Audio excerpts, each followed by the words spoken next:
প্রত্যেকের একটা নিজের ছোট এক্সপিরিয়েন্সের কথা শেয়ার করেছে, অন্যদেরকে কানেক্ট করে। দ্বিতীয়ত বর্তমান স্বপ্ন বাস্তবতা। তো দুইটা পয়েন্টে প্রথমে আমার কথা বললে যে আমার একটা অদ্ভুত অভিজ্ঞতা হয়েছে, বিশেষ করে গত এই রেজিমে। আমি বুঝি নাই, আমেরিকার এমবাসিতে আমি তাদের রোজার মধ্যে একটা ইফতার প্রোগ্রামে গিয়েছিলাম। তো আমাকে এনএসআই ডেপুটি ডাইরেক্টর, সে বুয়েট ছাত্রলীগের সভাপতি ছিল, আরেকজন ফজলুল হক ছাত্রলীগের সভাপতি ছিলেন, তারা পরিচয় দিচ্ছে বিভিন্ন ধরনের কথাবার্তা প্রসঙ্গে আমাকে বলছিল, আচ্ছা আপনাকে দাওয়াতটা দিল কে, পলিটিক্যাল না প্রোটোকল? ওই সময় আমি পলিটিক্যাল বা প্রোটোকল এটা আমি বুঝি নাই। আমি একটা ভাব নিয়েই বললাম পলিটিক্যাল, যে ঠিক আছে আমি পলিটিক্যাল মানুষ, তো আমার পলিটিক্যালি দাওয়াত দিছে। অনেক কথাবার্তা করে শেষে বলছে, ভাই আপনার যা লাগে আমরা আপনাকে দিব, কিন্তু দয়া করে আপনি আমেরিকান এমবাসিতে আর সেকেন্ড টাইম যাবেন না। আমি বললাম, আমেরিকান এমবাসিতে আমি যাবো কিনা এটা আপনারা ঠিক করে দিবেন, এটিকে আসলে যৌক্তিক? আমি একজন ছাত্র নেতা, ডাকসুর ভিপি, বিভিন্ন সেমিনারে তারা দাওয়াত দিতে পারে, আমাকে ডাকতে পারে, তো আমি কি যাব না? এটা আপনাদের অসুবিধা কোথায়? কারণ ওরা দেশের বিরুদ্ধে ষড়যন্ত্র করছে, আপনি জানেন, ওদের ওখানে যাওয়া যাবে না। তারপরে আবার ইউরোপীয় ইউনিয়নের একটা মিটিং এ গিয়েছিলাম, অরণি সেমন্তী খান ছিল সেই সময়। আমার ধারণা অরণিকেও হুমকি টুমকি দিয়েছিল, যার ফলে অরণি আর পরের কোন মিটিং কিংবা কোন অ্যাক্টিভিটিস এর মধ্যে ছিল না। সে তার আগ্রহ ছিল, আমি যে খুবই সাহসী একজন আমাদের সহপাঠী ছিল, ঢাকা ইউনিভার্সিটির জেনেটিক্স থেকে পড়াশোনা করেছিল, ওই সময় ডাকসু নির্বাচন করেছিল। পরে সে একটু ইঙ্গিত দিয়েছিল যে একটু সমস্যা হয়েছে, মানে একটা মিটিং করার ফলেও এজেন্সির এত তৎপরতা ছিল যে সেটা নিয়েও তাদের সমস্যা ছিল। এবং আমি যখন ঢাকার বাইরে কিছু প্রোগ্রাম করার সিদ্ধান্ত নিয়েছিলাম, তখন এনএসআই ডেপুটি ডাইরেক্টর তাদের পর্যায়ে তারা ডিরেক্ট এসে বলেছে, আপনি যেখানে যাবেন সেখানে হামলা হবে। আপনাকে ব্রাহ্মণবাড়িয়াতে ট্রায়াল ফেস ছিল, আপনাকে ফিজিক্যালি আক্রমণ করা হয় নাই, কিন্তু এরপর যদি আপনি আমাদের কনসার্ট ছাড়া কোথাও যান, আপনাকে আক্রমণ করা হবে। আপনি যাবেন, জাতীয় পার্টির মতো প্রোগ্রাম করবে, লোক থাকবে রাস্তার দুই পাশে, লোক আপনাকে ওয়েলকাম করবে, কিন্তু আমাদের কনসার্ন নিয়ে আপনাকে যেতে হবে। আমি তো এই রাজনীতি করতে চাই নাই, আমি কেন আপনাদের কনসার্ন নিয়ে যাবো? আমি একজন ছাত্র নেতা, আমি গার্মেন্টস শ্রমিকদের পাশে দাঁড়াবো, আমি ওই সাঁওতালদের পাশে দাঁড়াবো, আমি সেখানে তাদের কথা শুনবো, আমি কেন আপনাদের সাথে যাব? আপনাদের কথায় আমার যেতে হবে। তো তারপরে ব্রাহ্মণবাড়িয়ার পরে 2019 সালের 26-এ সম্ভবত মে বগুড়াতে আমি গিয়েছিলাম, সেখানে দেখেছিলেন যে কিভাবে আমার উপরে আক্রমণটা হয়েছে। বগুড়ার পরে ইভেন আমার নিজের উপজেলায়, এখন তো এটা অনেকে বলবে, আচ্ছা তাহলে তার উপজেলায় তার রাজনৈতিক বেস নাই, তার অবস্থান নাই। একদিকে পুলিশ তাদের পক্ষে, সমস্ত রাষ্ট্রীয় প্রতিষ্ঠান থেকে শুরু করে সমাজে ওই যে একটা বড় বেনিফিশিয়ারি তৈরি করেছে রুট লেভেলের রাজনীতিতে। ওই যে আপনার টিআর কাবিখা বলেন, বয়স্ক ভাতা, বিধবা ভাতা, বিভিন্ন ধরনের সহযোগিতা, এটা একটা বড় বেনিফিশিয়ারি গ্রুপ তৈরি করে তারা এই ফ্যাসিবাদ কায়েম করা কিংবা এই রাজনীতিটা করছে। কিংবা এটা প্রিভিয়াস সরকারও, কেন রাজনীতি যেটা বলছে যে অনেকে, যে রাজনীতি যে টাকা আয়ের পথ, এটা যদি বন্ধ হয়ে যায় 90% লোক রাজনীতি ছেড়ে দেবে, এটা একটা বাস্তবতা। ম্যাক্সিমাম লোক রাজনীতি আমাদের দেশের প্রেক্ষাপটে রাজনীতি করে টাকা পয়সা ইনকামের জন্য, সহজে ধনী হওয়ার জন্য। রাজনীতি করলে সরকারে গেলে বিভিন্ন প্রজেক্ট নেওয়া যায়, সরকারি সুবিধা নেওয়া যায়, এবং এলাকায় আপনার যা ইচ্ছা তাই করা যায় নিয়ম নীতির বাইরে থেকে। তো সেই জায়গা থেকে আমার এলাকাতেও আক্রমণের শিকার হলাম। এইবার পার্থক্য আমাদের রিমান্ড পার্টনার ছিলেন, তিনি তো নিজ চোখে দেখেছেন যে আমাকে, মানে তাদের ব্যক্তিগত ক্ষোভ, বিসিএস দেয়া অফিসার, এসপি, এডিসি, তাদের যে মানে সরি টু সে, আপনাদের বোঝার জন্য যে শালা তুই শেখ হাসিনারে গালিগালাজ করস কেন, তুই মির্জা ফখরুলের চেয়ে বড় নেতা, বঙ্গবন্ধুর বাদশাল নিয়ে সমালোচনা করস, বেটা বঙ্গবন্ধু জাতির পিতা। মানে ব্যক্তিগত একটা আক্রমণ, যে কেন আমি সরকারকে নিয়ে, শেখ হাসিনা বঙ্গবন্ধুকে নিয়ে সমালোচনা করি। এবং একটা পরিস্থিতি হয়েছে, পার্থক্য দেখেছে যে ওখানে একজন এডিসি ছিল, এডিসি অ্যাডমিন, নাম শাহিন শাহ, চাঁদপুর বাড়ি। তিনি আসলে সমস্ত ওখানকার সিনিয়র লিডাররা তটস্থ হয়ে যেত, বিকজ তার যে আচরণ, বিহেভিয়ার। তখন পার্থবাই অনেক কিছু বলতে পারত, তুই খাতার নিচে যা, ওইদিকে থাক, তোরে ডাকবে। কারণ ওই আমাদেরকে 2-3 বার করে ডেকে নিচ্ছিল, এবং নিয়ে তো ওই যে টর্চার এবং ঝুলানো। আমি তো এটা ফার্স্ট এক্সপিরিয়েন্স হয়েছি। আমি তখন বুঝতে পেরেছি আসলে ছাত্র দল, যুব দল, জামাত, শিবির যারা 15 বছরে এই রিমান্ড এবং এই অত্যাচার নির্যাতন সহ্য করেছে, তারা কি পরিস্থিতির মধ্যে দিয়ে গেছে আল্লাহ জানে। তো এই অত্যাচার নির্যাতনের গল্প মোটামুটি সবাই অনেক কিছু এখন এক্সপোজ হচ্ছে, জানেন আয়নাঘরের মতো কাহিনী। রেজওয়ান আপা বলেছে আয়নাঘর থাকবেন, এটা রেজওয়ান আপা বলেছেন। ওনাদের গভর্নমেন্ট হচ্ছে ইন্টারিম গভর্নমেন্ট, পারফরমেন্স বেস ওনাদের অটো রিনিউয়াল কিংবা রিনিউয়াল হবে, কতদিন থাকবে সেটা আমরা জানি না। সে বলেছে থাকবে, পরবর্তী পলিটিক্যাল গভর্নমেন্ট আসলে আদৌ তারা আসলে আপনার এই আয়নাঘর মানে শেষ করে কিনা সেটা আমরা জানি না। কিন্তু ওই যে বলছেন যে তাদের স্বপ্ন বাস্তবতা, তো আমাদের স্বপ্ন হচ্ছে এটাই, আমরা চাই যে যে পরিস্থিতির মধ্যে দিয়ে, যে নির্যাতন নিপীড়নের মধ্যে দিয়ে গত 1.5 দশক, শুধু 1.5 দশক না, অত্যাচার নির্যাতন শুধু 1.5 দশক হয়েছে এটা না, তার আগের গভর্নমেন্টের এমন হয়েছে দেশ স্বাধীনের পরপরই 72 থেকে 75 কি ঘটনা ঘটেছে সেগুলো তো আপনারা জানেন। সুতরাং বাংলাদেশের গত 53 বছরই নির্যাতন নিপীড়ন নিষ্পেষণ হয়েছে, হয়তো গত 15 বছর সেটা প্রকট আকার ধারণ করেছে। কাজে ওই যে আমাদের এই তরুণ বন্ধুদের যে আপনার এজেন্ডাটা ছিল শেষ দিকে এসে, যে ফ্যাসিবাদী ব্যবস্থার বিলোপ এবং নতুন রাজনৈতিক বন্দোবস্ত, এই ফ্যাসিবাদী ব্যবস্থা যেন আর তৈরি না হতে পারে, সেজন্য রাষ্ট্রের মৌলিক কাঠামোতে যদি পরিবর্তন না হয় তাহলে আসলে জেলেও সেই ক্ষতি হবে। এখানে বদরুল আলম মজুমদার সাহেব আছেন, তারা একটা ইনক্লুসিভ পার্লামেন্টের জন্য অনেক আগে থেকে, এখন তিনি দায়িত্ব পেয়েছেন, তার আগে থেকেই সংখ্যানুপাতিক নির্বাচনের কথা বলছেন। আমরা বলছি প্রপোর্শনাল ইলেকশন সিস্টেম একটা ভালো প্রক্রিয়া হতে পারে। এক পার্টি 34% ভোট পেয়ে সরকার গঠন করছে, আরেকজনে 32% ভোট পাচ্ছে, তার কোনো দামই নেই। সেই ক্ষেত্রে এই ধরনের যে মানে একটা পাওয়ার ব্যালেন্স, শুধু প্রধানমন্ত্রী কিংবা রাষ্ট্রপতির ক্ষমতার ভারসাম্য আপনার করলেই সব শেষ হয়ে যাবে।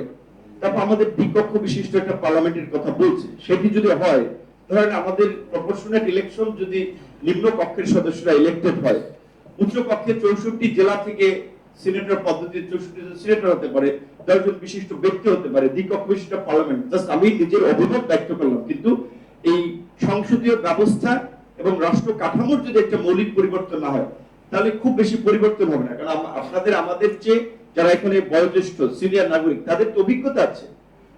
গত 91 পরে 33 বছর পার্লামেন্ট মানে রাষ্ট্র শাসন করেছে দুটো মেজর পলিটিক্যাল পার্টি, তাদের রাষ্ট্র পরিচালনার পদ্ধতিগত প্রক্রিয়া খুব বেশি পরিবর্তন ছিল না। দুর্নীতি, লুটপাট, দুঃশাসন কায়েম করা বলেন, দলীয় আধিপত্য বলেন, এটা সেম ছিল।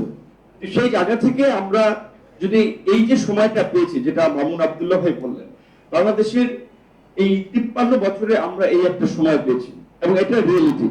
আমি ঢাকা বিশ্ববিদ্যালয়ের ইংরেজি বিভাগের শিক্ষক, কথা সাহিত্যিক সৈয়দ মজরুল ইসলাম স্যার, উনি আমাদের শিক্ষক ছিলেন, একবার ক্লাসে বলছিলেন যে তোমরা তো বাবা একটা সেলফির জেনারেশন, তোমরা নিজের সরকারি চাকরি করবা, আমলা হবা, বিসিএস দিবা, পয়সা কামাবা, ক্ষমতার অপব্যবহার করবা, এই জন্য কোটা নিয়ে আন্দোলন করছো। তোমরা তো দেশের মানুষের অধিকার, গণতন্ত্র, মানবাধিকার, শিক্ষকদের মর্যাদা, এই বিষয় নিয়ে তোমরা কথা বলো না বা আন্দোলন করো না।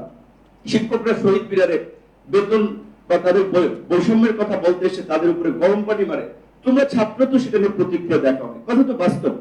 আমরা তো আসলে একটা বিশেষ যে আমলা হবো, ক্ষমতা ভোগ করব, টাকা পয়সা কামাবো, এই জন্যই তো আমরা আমলা অর্জন তো বিসিএস এর একটা জায়গা থেকে আমরা কোটার আন্দোলনটা শুরু করেছিলাম। That's reality. সেখান থেকে যখন আমাদের মনে হয়েছে যে আমাদের মানসিকতার একটা চিন্তার পরিবর্তন করা দরকার, সেখানে আমরা কিন্তু 18 সালে আন্দোলনটা তো তখন আমরা শুরু করেছিলাম, সেই সময় সফল হওয়ার পরে আমরা কিন্তু তখন রাজনৈতিক প্রক্রিয়া শুরু করি যে এই দেশ সংস্কার করার জন্য, রাজনীতিতে পরিবর্তন আনার জন্য অবশ্যই রাজনীতি করতে হবে। কেন তরুণরা রাজনীতি বিমুখ হচ্ছে? সবাই পত্রিকায় কলাম লেখছে, টক শোতে কথা বলছে যে তরুণরা রাজনীতিতে আসছে না। কিভাবে আসবে? একটা ফ্যামিলির লোক যদি দেখে রাজনীতি করার কারণে একটা মেয়ের কাপড় ধরে রাস্তায় টানো, একটা ছেলেকে কাপড় চুপড় টেনে হিস্ট্রে পুলিশ তাকে নিয়ে যায়। আপনারা দেখছেন নিশ্চয়ই, ছাত্রদলের একজন নেতা প্রেস ক্লাবের একটি প্রোগ্রাম থেকে মির্জা ফখরুল সাহেব, বিএনপির মহাসচিব, তার পাশ থেকে মনে হচ্ছে আপনার ঈগল পাখি কিংবা অন্য কোনো হিংস্র জন্তু যেভাবে শিকার করে, ঠিক সেইভাবে ডিবির লোকেরা টেনে নিয়ে যাচ্ছে। এগুলো দেখার পরে তো কোন ফ্যামিলির লোকজন চায় না যে তার পরিবার রাজনীতি করুক। আমার গ্রেপ্তারের পরে আমার স্ত্রী কিংবা আমার ছোট কন্যা, তাদের যে পরিস্থিতি, আমার পরিবার, আমি যেটা বলেছি, আমার দুটো বাচ্চা একটা মানসিক ট্রমার মধ্যে দিয়ে, যে আমার বড় বাচ্চা পুলিশ দেখলে এখনো কিন্তু ভয় পায়, বিকজ সে দেখেছে যে পুলিশের যে বিহেভিয়ার কিভাবে দরজা ভেঙে টেনে নিয়ে এসেছে ওখান থেকে।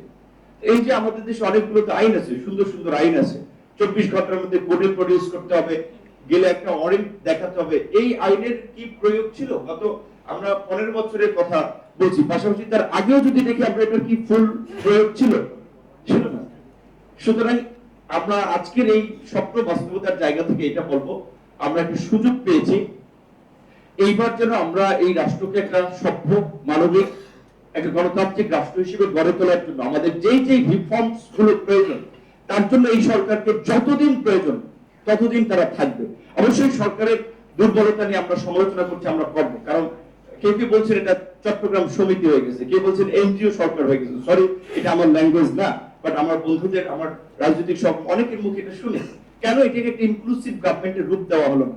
এই গভর্নমেন্টে যারা আছেন লাস্ট 15 ইয়ার্স এর তাদের কন্ট্রিবিউশন কি দেশ জাতির প্রতি, গণতন্ত্রের জন্য? আমরা এটা জানতে চাই।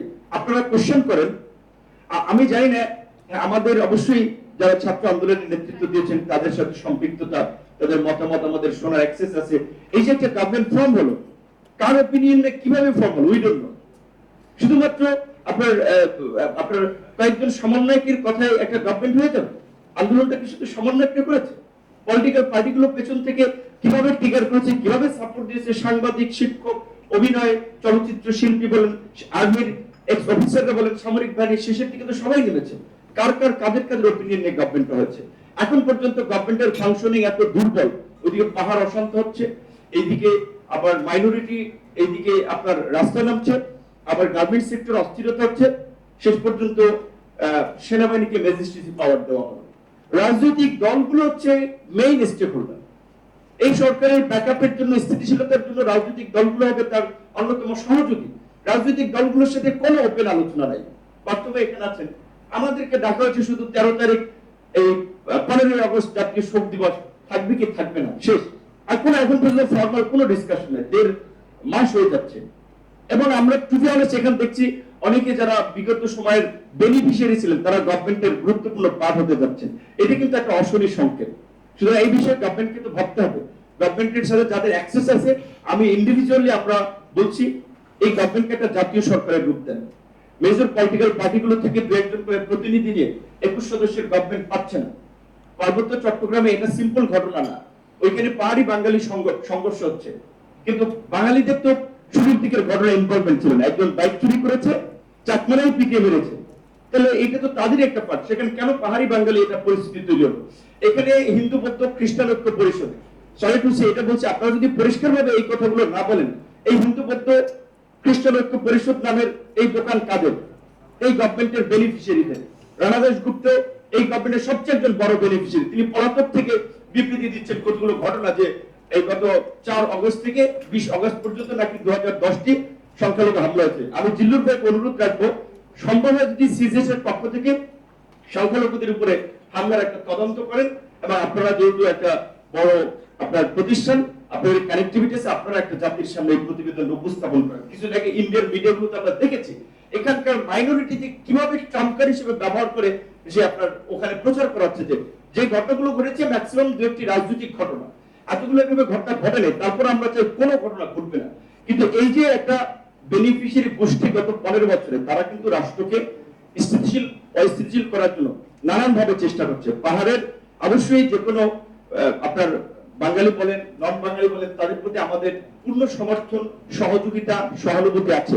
কিন্তু একই সাথে এটা তো অস্বীকার করা যাবে না, 72-এর দেশ স্বাধীনের পর পাহাড়কে বিচ্ছিন্ন করার জন্য আমাদের প্রতিবেশী রাষ্ট্রের সহযোগিতা, পৃষ্ঠপোষকতা, অস্ত্রের ট্রেনিং সহ সব ধরনের মেকানিজম ওখানে ছিল। তো আমাদের এই ঢাকা থেকে কিছু লোকজন শুধুমাত্র একটা ঘটনা ঘটলে আগাগোড়া না জেনে আপনারা যদি রাস্তায় নেবেন, এটা তো রাষ্ট্রের বিরুদ্ধে আপনাদের অবস্থান। ওইখানে মিলিটারি অবস্থান করছে। মিলিটারি কি আমাদের দেশের রাষ্ট্রীয় প্রতিষ্ঠান না? এই সময় মিলিটারির ভূমিকাটা কত পজিটিভ ভূমিকা। ছাত্র জনতার পাশে সে তো আর্মি দাঁড়িয়েছে, তো আর্মি এখানে যদি পজিটিভ রোল প্লে করতে পারে, পাহাড়ে কেন পারবে না? সুতরাং পাহাড়ের এই সশস্ত্র গোষ্ঠী এবং বিচ্ছিন্নতাবাদীদের বিরুদ্ধে শক্ত অভিযান চালিয়ে দমন করতে হবে, অন্যথায় আমি মনে করি এটা বাংলাদেশের নিরাপত্তার জন্য একটা বড় ঝুঁকি তৈরি করবে। এইটুকু বলে আমি বক্তব্য শেষ করছি। ধন্যবাদ। ধন্যবাদ।